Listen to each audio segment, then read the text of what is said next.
तो जब भगवान गए थे वृंदावन छोड़ के, उसके बाद कभी कभी नहीं लौटे कृष्ण। बताते हैं अपनी बांसुरी श्री राधा जी को देकर गए थे। राधा, अब मेरा जो कार्य था, जो माधुर्य लीला थी, अब वो समाप्त हो रही है। अब मुझे बांसुरी बजाने की जरूरत नहीं पड़ेगी राधे, और अब मुझे सुदर्शन की चक्र जरूरत पड़ेगी। अब मेरे जीवन की ये माधुर्य लीला को मैं समाप्त कर रहा हूं। इस लीला को करने का मेरा एक ही लक्ष्य था। कलयुग में जब लोग परमात्मा को बड़े स्वरूप में न जान पाए, न समझ पाए, तो मेरे बाल रूप को पाकर, मेरे बाल रूप के माधुर्य से प्रेम करके वो मुझ तक आ जाए। इसलिए मैंने इतनी सारी बाल लीलाएं करी कि लोग मुझसे वैसे ही प्रेम करने लगे।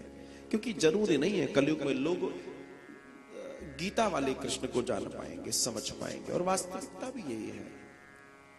गीता वाले कृष्ण को कितने लोग जानते हैं, द्वारकाधीश को कितने लोग पूजते हैं।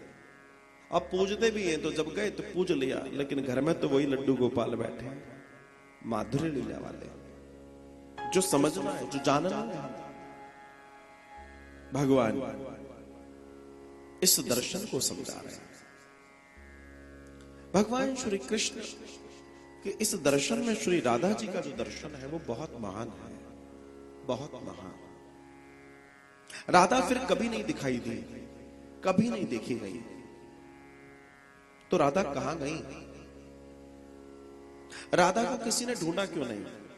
राधा की चर्चा फिर क्यों नहीं आती? सामान्य तौर पे राधा की चर्चा क्यों नहीं की जाती?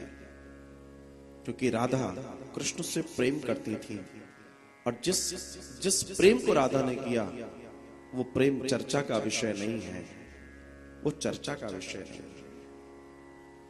वो प्रेम तो एक ऐसा रहस्य है जिसको सिर्फ प्रेम करने वाला जानता है, जिससे प्रेम है वो जानता है। राधा प्रेम का वो शिखर है जिसे शायद आज कोई सामान्य व्यक्ति सोच भी ना पाए। राधा ने कभी उल्हाना नहीं दिया, राधा ने कभी चर्चा नहीं की कि तुम नहीं आए। राधा ने कभी इस बात पे जिद नहीं की कि मैं मथुरा चली जाऊं ना। जबकि मथुरा कितनी दूर था? क्या गोपियां रोज जाती नहीं थी मटके ले लेके माखन दूध दही देने?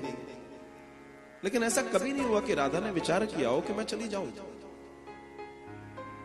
क्योंकि उन्हें कृष्ण से प्रेम था, कृष्ण के शरीर से प्रेम नहीं था। उन्हें साक्षात कृष्ण दिखे ये जरूरी नहीं था। उन्हें कृष्ण की उन यादों से प्रेम था, उन्हें कृष्ण की उन चितवन से प्रेम था, कृष्ण की सोच से प्रेम था, कृष्ण के माधुर्य से प्रेम था, कृष्ण की लीलाओं से प्रेम था। अंतोगत्वा हुआ ये कि राधा जहां रही कृष्ण को सोचते हुए, मनन करते हुए रही। इसलिए जब कभी कृष्ण उनसे दूर गए ही नहीं तो राधा किसकी खोज करे? दुनिया के लिए कृष्ण मथुरा गए, मथुरा से द्वारिका गए, दुनिया के काम करते रहे कृष्ण, लेकिन अपने कृष्ण को राधा ने कहीं नहीं जाने दिया। वो राधा के हृदय में बस गए। राधा जब भी अपने अधरों पे वो बांसुरी बजाती तो कृष्ण जैसे मानो अंदर प्रकट हो जाते, और सामने बैठ के कृष्ण उस बांसुरी को सुनते और श्री राधा बजाते। बस यही योग है, इस योग को समझना है। और जिस पल, जिस घड़ी, जिस क्षण हम इस योग को जान गए, वही योगेश्वर से मिलन की हमारी स्थिति को पुष्ट कर देगा। वही वो दर्शन है जिसे जानने का प्रयास हम और आप निरंतर करें। उसे ही जानना है, उसे ही समझना है। आप हम सब श्री राधा जी के इस दर्शन में प्रवेश जरूर करें कि आखिर राधा का वो कृष्ण कौन सा है जो दिखता नहीं है राधा के साथ, लेकिन राधा आनंद के साथ है। राधा का प्रेम शाश्वत प्रेम है जो कभी मिटा नहीं। और इसलिए भगवान श्री कृष्ण जब रुक्मिणी से विवाह करते हैं, और अनेकों और पटरानियां उनकी होती हैं, 16,108 विवाह होते हैं, लेकिन उसके बावजूद भी श्री राधा से विवाह नहीं। क्यों?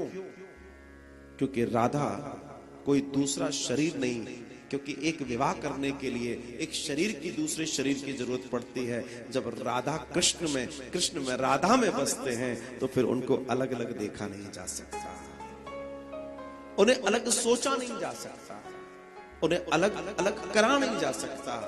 वो एक हैं, एक थे, एक हैं। इसलिए आज मंदिरों में भी राधा और कृष्ण खड़े हैं, राधा और कृष्ण खड़े हैं। ये उनकी गाथा है।